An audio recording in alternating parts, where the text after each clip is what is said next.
SG Consultancy Services. Study MBBS in Russia, Philippines, Uzbekistan. దేవుడు లేడు అని అనుకుంటే కొన్ని వందల వేల సంవత్సరాల క్రితమే అష్టోత్తరాలు, సహస్రాలు, ఖడ్గమాలు ఇవన్నీ పుట్టాయి.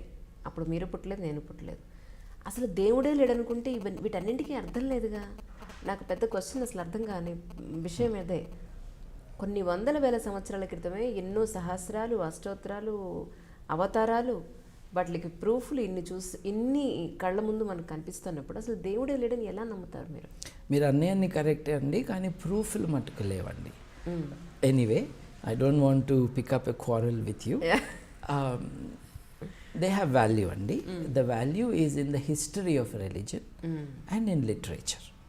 వాటికి లిటరరీ వాల్యూ ఉంది, ట్రూత్ వాల్యూ లేదు. ఓకే, ఇప్పుడు మనిషి యొక్క ప్రయాణంలో the pursuit of the divine has been an important journey. కేవలం ఇక్కడే కాదు కదా, ఈజిప్ట్లో జరిగింది, గ్రీసు సివిలైజేషన్లో జరిగింది, యూరోప్లో జరిగింది, విత్ ఇన్ క్రిస్టియానిటీ జరిగింది, అవుట్ సైడ్ క్రిస్టియానిటీ జరిగింది. రెడ్ ఇండియన్స్ ఎవరినైతే మనం అంటామో రెడ్ ఇండియన్స్ అని వాళ్ళ దగ్గర జరిగింది. Different levels of sophistication. Okay, bhakti literature అవ్వచ్చు, ఫిలసాఫికల్ స్పెక్యులేషన్ అవ్వచ్చు, కానీ దానికి ట్రూత్ వాల్యూ ఉన్నది అని నేను నమ్మను. These are all attempts to pursue. Today the tool of pursuit is in the hands of science, not in poetry. ఒక గొప్ప హిస్టోరియన్ అంటారనమాట, it all starts in poetry and then goes on to become philosophy and finally it become science అని. So మీరు పాతకాలపు literature తీసుకుంటే అది poetry లెవెల్లో ఉంది. వాటిల్లో కొన్ని ఉపనిషత్తులు లాంటి వాటిల్లో it has become philosophy. But philosophy cannot lay claim to truth. When this philosophy becomes science, then you can come to the truth. Philosophy అంటే డార్క్గా ఉన్న ఒక హ్యూమన్ సిచ్యువేషన్లో అది ఎలా ఉంటుంది అన్న ఆలోచన. అది మొరాలిటీ కావచ్చు, నేచర్ ఆఫ్ రియాలిటీ కావచ్చు. And when knowledge comes, philosophy is not needed anymore. Philosophy is replace by ఆయన. అక్కడే కూర్చోబెట్టాం దలైలామా గారు, మళ్ళీ వెళ్ళాలి ఆయన దగ్గర. వెళ్ళాలి. మీరు కన్క్లూడ్ చేసేస్తే నెక్స్ట్ దానికి వెళ్దాం. అంటే దలైలామా దగ్గర యాక్చువల్లీ ఆయనతో మీకున్న అబ్జెక్షన్ ఏంటి? అదే ఇప్పుడు అంటే ఆయన అక్కడ కొండ మీద వదిలేసాము టిబెట్లో. ఆయన పట్ల ఉన్న ఈ బ్లైండ్ బిలీఫ్ ఎట్లా ఉండేదంటే, Tibet was a feudal nation. దేన్నైతే మనం వదిలేద్దాము అని అనుకున్నాము కొన్ని వందల సంవత్సరాల క్రితం భారతదేశంలో ఉండేదో, ఆ ఫ్యూడల్ వ్యవస్థలో ఆయన మలమూత్రాలను కూడా పవిత్రంగా భావించే దేశంలో ఆయన రాజు. Is a religious leader and also a temporary. ఎలా ఉంది సార్ పరిస్థితి అక్కడ? వస్తున్నానండి. ఆయన అక్కడి నుంచి ట్యాక్సీలు కట్టమన్నప్పుడు ఆయన అక్కడి నుంచి పారిపోయి మన దేశం వచ్చాడు. కేవలం అదే కాదు, చైనా దురాగతాల్లో టిబెట్ ఆక్యుపేషన్ కూడా ఒకటి. Okay, China has occupied Tibet. It need not have, it should not have. అది జరిగింది కదండి. అప్పుడు టిబెట్ యొక్క స్వాతంత్రం కోసం a wonderful representative was Dalai Lama. ఆయనకి గ్రేట్ పబ్లిక్ రిలేషన్స్, బాగా నవ్వుతాడు. There is a presence about him which is impressive. కాకపోతే ఆయన మతరాజ్యాన్ని స్థాపిస్తాడు కానీ డెమోక్రసీని స్థాపించడు. ఒకటి అదైతే, దలైలామా అనే ఆయన అందరూ బుద్ధిస్టులకి రిప్రజెంటేటివ్ కాదు అన్నది ఒక విషయం. ఇందాక అన్నట్టుగా there is Hinayana, there is Mahayana, there is Vajrayana, there is now Ambedkar's Navayana. వజ్రాయన అన్నది చాలా చిన్నది. ప్రపంచంలో 33 కోట్ల మంది బుద్ధిస్ట్ ఉన్నారండి. వాళ్ళల్లో దలైలామా గారి లెక్కల ప్రకారం 60 లక్షల మంది మట్టుకే వజ్రాయనలో ఉన్నారు. చైనా లెక్కల ప్రకారం, చైనా అయితే 25 లక్షలే అని చెప్తుంది. దలైలామా గారు చెప్పింది ఏంటి అంటే వజ్రాయన బుద్ధిజంలో 60 లక్షల మంది ఉన్నారు అని. ఈ 60 లక్షల మంది అందరూ దలైలామా వెనకలేరు. దాంట్లో 4 స్కూల్స్ ఉన్నాయి. 4లో గెలూక్పాకి ఈయన head, and that's the second largest sect of Vajrayana. 60 లక్షల మంది 4గా డివైడ్ అయితే దాంట్లో బిగ్గెస్ట్ ఆర్గనైజేషన్ ఈయనది కాదు, సెకండ్ బిగ్గెస్ట్ ఈయనది. Okay, he does not represent Buddhism first thing. అరే బుద్ధుడే పునర్జన్మని నమ్మలేదు, నువ్వు మాట్లాడితే ఎట్టా బుద్ధుడి పేరుతో ఎట్లా ఒప్పుకుంటాం? So that is number 1. మీకు బుద్ధిజానికి మీకు అబ్జెక్షన్స్ ఉన్నాయా మీ ఉద్దేశ ప్రకారం?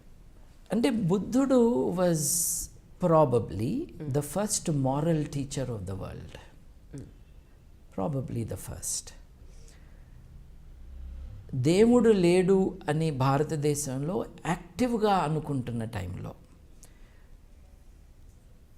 బుద్ధుడు పుట్టేటప్పటికే సాంఖ్యులు కానీ వైశేషికులు కానీ అణుసిద్ధాంతం కానీ ఇవన్నీ కూడా సాంఖ్యులు ఏం చెప్పారు? యూ కెనాట్, శూన్యం నుండి దేన్ని నువ్వు క్రియేట్ చేయలేవు అని చెప్పారు సాంఖ్యులు. ఎంత గొప్ప ఆలోచన అండి అది. ఈ విశ్వం అంతా కూడా పదార్థంతో నిర్మించబడింది, ఆ పదార్థం అన్నది అణువు అని కణాదుడు చెప్పాడు.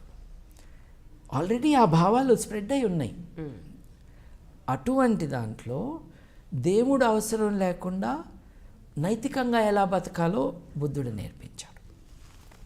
దేవుడు అవసరం లేకుండా నేను శకునాలు చెప్పను, వాస్తు డైరెక్షన్స్ నేను చెప్పను అని కూడా బుద్ధుడు చెప్పాడు. చాలా గొప్పవాడండి. కుల వ్యవస్థ అప్పటికే గట్టిగా ఉన్నది. అలాంటి కుల వ్యవస్థలో ఉంటున్న సమాజంలో బుద్ధుడు ఆరామం యొక్క తలుపులు తెరిచాడు. ఎవరైనా రావచ్చు ఆరామంలోకి. నేను ఈ మతం కానీ ఈ కులం కానీ అన్న మాట లేదు. He inaugurated a new chapter in the spiritual life of humanity. అంతేకాకుండా బుద్ధుడి ఇన్స్పిరేషన్తో కొన్ని వందల సంవత్సరాల పాటు భారతదేశంలో స్వేచ్ఛ పెరిగింది. ముందు బుద్ధుడు చిన్నపిల్లల్ని తీసుకున్నాడు తన ఆరామంలో, తన కొడుకుతో సహా. బుద్ధుడు తండ్రి వచ్చి, తప్పు కదా, ఇళ్లలో పిల్లలందరినీ నువ్వు తీసుకెళ్తే ఇల్లు ఎట్లా నడుస్తాయి అని చెప్తే 14వ ఏట దాకా ఎవరు రాకూడదు అని చెప్పాడు ఆయన. ఆలోచించలా, మనిషే కదా ఎంత గొప్పవాడైనా, ఆలోచించలా. అట్లాగే ఆడవారిని రావద్దు అన్నాడు, తర్వాత ఒప్పుకున్నాడు. He also grew. So he is an extraordinary man. పునర్జన్మను ఆయన నమ్మలేదు, ఆయన తర్వాత తీసుకొచ్చారు దాంట్లో. దలైలమా ఆయన అక్కడే కూర్చోబెట్టాం దలైలామ గారు, మళ్ళీ వెళ్ళాలి ఆయన దగ్గర. వెళ్ళాలి. మీరు కంక్లూడ్ చేసేస్తే నెక్స్ట్ దానికి వెళ్దాం. అంటే దలైలమా దగ్గర యాక్చువల్లీ ఆయనతో మీకున్న అబ్జెక్షన్ ఏంటి? అదే ఇప్పుడు అంటే ఆయన అక్కడ కొండ మీద వదిలేసాము టిబెట్లో. ఆయన పట్ల ఉన్న ఈ బ్లైండ్ బిలీఫ్ ఎట్లా ఉండేదంటే, Tibet was a feudal nation. దేన్నైతే మనం వదిలేద్దాము అని అనుకున్నాము కొన్ని వందల సంవత్సరాల క్రితం భారతదేశంలో ఉండేదో, ఆ ఫ్యూడల్ వ్యవస్థలో ఆయన మలమూత్రాలను కూడా పవిత్రంగా భావించే దేశంలో ఆయన రాజు. Is a religious leader and also a temporary. ఇప్పుడు ఎలా ఉంది సార్ పరిస్థితి అక్కడ? వస్తున్నానండి. ఆయన అక్కడి నుంచి ట్యాక్సీలు కట్టమన్నప్పుడు ఆయన అక్కడి నుంచి పారిపోయి మన దేశం వచ్చాడు. కేవలం అదే కాదు, చైనా దురాగతాల్లో టిబెట్ ఆక్యుపేషన్ కూడా ఒకటి. Okay, China has occupied Tibet. It need not have, it should not have. అది జరిగింది కదండి. అప్పుడు టిబెట్ యొక్క స్వాతంత్రం కోసం a wonderful representative was Dalai Lama. ఆయనకి గ్రేట్ పబ్లిక్ రిలేషన్స్, బాగా నవ్వుతాడు. There is a presence about him which is impressive. కాకపోతే ఆయన మతరాజ్యాన్ని స్థాపిస్తాడు కానీ డెమోక్రసీని స్థాపించడు. ఒకటి అదైతే, దలై లామా అనే ఆయన అందరూ బుద్ధిస్టులకి రిప్రజెంటేటివ్ కాదు అన్నది ఒక విషయం. ఇందాక అన్నట్టుగా there is Hinayana, there is Mahayana, there is Vajrayana, there is now Ambedkar's Navayana. వజ్రాయన అన్నది చాలా చిన్నది. ప్రపంచంలో 33 కోట్ల మంది బుద్ధిస్ట్ ఉన్నారండి. వాళ్ళల్లో దలై లామా గారి లెక్కల ప్రకారం 60